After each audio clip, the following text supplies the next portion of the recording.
मेरी शादी को 2 साल हो गए हैं, मगर इन 2 सालों में कभी भी मैंने सुख की सांस नहीं ली। इसकी जिम्मेदार मेरी सास है। जब शादी हुई है तब से मेरी ज़िंदगी बर्बाद की गई है। सास मुझे घर का कोई काम करने ही नहीं देती। जब भी कोई काम करने लगूं तो एक ही जवाब मिलता है कि तुझे बेटी बनाकर लाए हैं, नौकरानी नहीं। कमरे में जाकर आराम करो। मैं तंग आ गई हूँ सारा दिन बिना काम के रह के।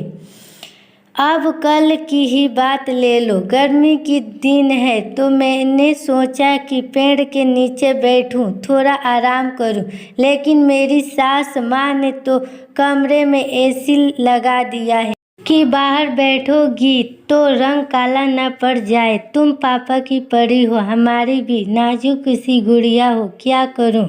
इतना दिल करता है कि घर के काम काज करूं, सारे काम करना भूल गई हूँ। मायके जाऊंगी तो माँ डांट लगाती है कि ससुराल में हाथ बढ़ा करो।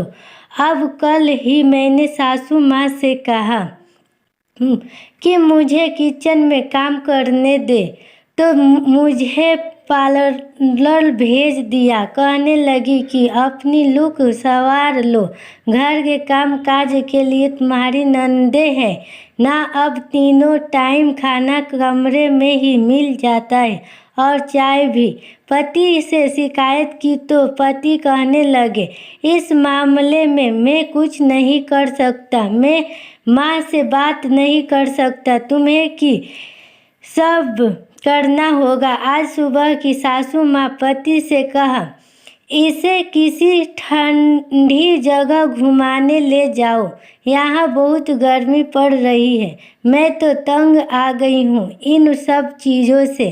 अब आप ही बताओ मैं क्या करूँ? रोने का बहुत दिल करता है, लेकिन क्या करूँ? मालिक ऐसी सास किसी को ना दे।